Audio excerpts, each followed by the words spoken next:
একটি মহিলাকে দিয়ে হানি ট্র্যাপ করা হয়। বাদশাহ নামে এক ভদ্রলোককে।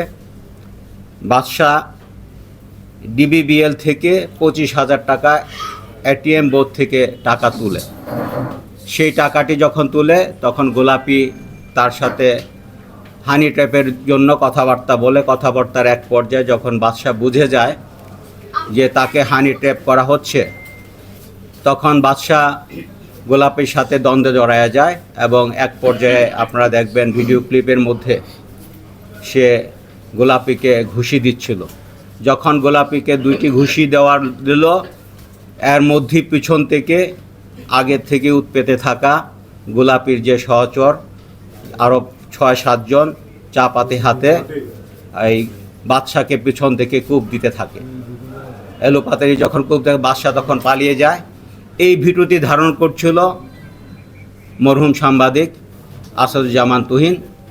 তিনি বসে এই ভিডিও যখন ধারণ করছিল, তার এই ভিডিও ধারণটি এই ক্রিমিনালরা দেখে ফেলে। ক্রিমিনালরা যখন বুঝে যায় তাদের এই ক্রাইমটি প্রচারিত হয়ে যাবে, তারা চিহ্নিত হয়ে যাবে, তখন এই আসাদুজ্জামান তুহিনকে সার্চ করে এবং বলে তাকে ভিডিও ডিলিট করতে হবে, তাদেরকে প্রেশার করে এবং তার সাথেও বাগদণ্ডে ধরিয়ে যায়। এক পর্যায়ে তাকেও তার ওপরও আক্রমণ চালায়। সে দৌড়ে গিয়ে একটা মুদির দোকানে যায়, সেখানে গিয়ে তাকে উপর কুপিয়ে হত্যা করে।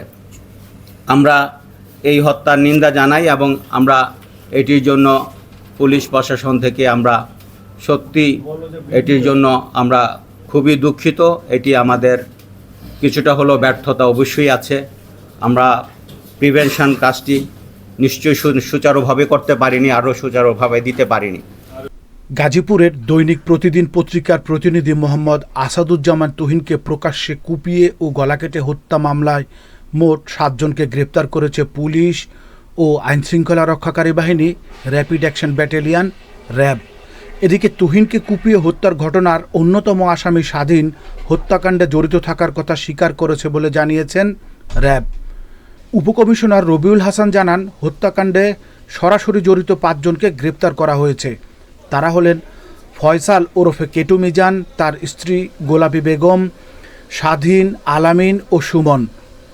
ফয়সাল সহ 3 জনকে গাজীপুর সদর উপজেলার ভবানীপুর এলাকা থেকে, আলামিনকে রাজধানীর উত্তরার তুরাগ এলাকা থেকে এবং স্বাধীনকে হোতাপাড়া এলাকা থেকে গ্রেপ্তার করা হয়েছে।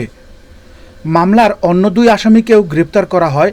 পাবনার পাঁচবাড়িয়া এলাকার বাসিন্দা ও ভাড়াটিয়া মোহাম্মদ ফয়সাল হাসান এবং কুমিল্লার হোমনা থানার বাসিন্দা মোহাম্মদ শাহজালালকে ময়মনসিংহের গফরগাঁও থানা থেকে গ্রেপ্তার করে আইনশৃঙ্খলা রক্ষাকারী বাহিনী। গাজীপুর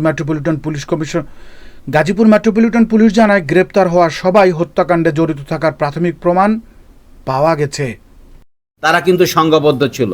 এখানে একজন সাংবাদিক ভাই সাহস করে শুধুমাত্র ছবি তুলেছে, তার জন্য তাকে জীবন দিতে হয়েছে। আমরা কিন্তু সংঘবদ্ধ হতে পারিনি, আমরা কিন্তু নিজেদেরকে একত্রিত থাকতে পারিনি। আমার পুলিশ যেখান থেকে এখানে কাভার করতে করতে তারা কিন্তু কাজটি করে চলে গেছে। তো সেই কারণে আমাদের পুলিশের যে আরও বেশি এখানে ভিজিবল থাকা দরকার ছিল। আপনারা দেখেন, যখন আমরা এস্তেমা ডিউটি করি তখন বাইরে থেকে 6,000-7,000 ফোর্স নিয়ে আসি। যখন বড় কোনো ফাংশন হয়, যখন বড় কোনো মিছিল হয়, মিটিং হয়, তখন ফোর্স আমরা ডেপ্লয় করি। কিন্তু সার্বক্ষণিক একটি জায়গায় যখন 4 লক্ষ লোক যাওয়া আসা করে, সেখানে যে পরিমাণ ডেপ্লয় থাকার কথা, যে পরিমাণ ডেপ্লয় দেওয়ার কথা, সেই সক্ষমতা গাজীপুর মেট্রোপলিটনের পুলিশের নেই। এটি আমাদের ব্যর্থতা। আরও পুলিশ থাকলে আমরা সেখানে আরও পেট্রোল বাড়াতে পারতাম এবং আরও নিয়ন্ত্রণ রাখতে পারতাম, আরও নজরদারিতে রাখতে পারতাম। না, এখানে আমি কোনো দায়িত্ব অবহেলা তো আমি এখন পর্যন্ত পাইনি। যদি পাই আমরা ওইটি দেখব। যদি আমার পুলিশে কোনো দায়িত্ব অবহেলা থাকে, অবশ্যই তাকে আমরা জবাবদিহিতার মধ্যে। খুনিদের কোনো প্রশ্রয়দাতার কোনো সন্ধান পাওয়া গেছে কিনা, এবং গাজীপুরের বিভিন্ন জায়গায় আমরা ইতিমধ্যে জানতে পারছি যে হানি ট্র্যাপের যে ঘটনা, একটা প্রশ্ন হচ্ছে, হানি ট্র্যাপের যে ঘটনা, এটা গাজীপুরের বিভিন্ন জায়গায় হচ্ছে এবং বিভিন্ন জায়গায় একটা চক্র এই কাজগুলি করতেছে। এই ব্যাপারে আপনাদের ভূমিকা কি? 2টা প্রশ্ন।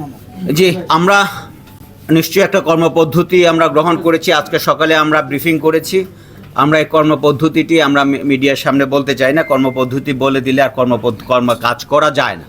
আমরা এরপর থেকে যে কর্মপদ্ধতি নিয়েছি সেই কর্মপদ্ধতি নিশ্চয়ই আমরা দেখবেন, আমরা নিশ্চয়ই রেজাল্ট পাবো।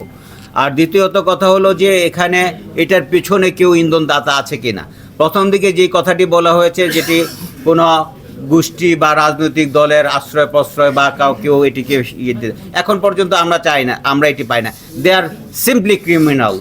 We want to see them as a criminal. মাননীয় কমিশনার মহোদয়, একটা ছোট্ট জি, বিষয়। জি। আপনারা আমাদেরকে যে সিসিটিভি ফুটেজটা দেখাইছেন, যেটা এখন গ্রুপে আছে, সবার কাছেই আছে, জি। সেটাতে সময় দেখা গেছে 6টার কিছু পরে, আর হত্যাকাণ্ডের ঘটনাটা ঘটছে 7:30টার পরে। আমি বলতে চাচ্ছি যেটা, যে 6টার পরে বা 6:30টার সময়ে যদি এই সমস্ত সন্ত্রাসীরা সশস্ত্র অবস্থায় চান্দনা চৌরাস্তার মতো একটা জায়গায় দলবদ্ধভাবে একজনকে হামলা করলো, তারও 15-20 মিনিট পরে আরেকজনকে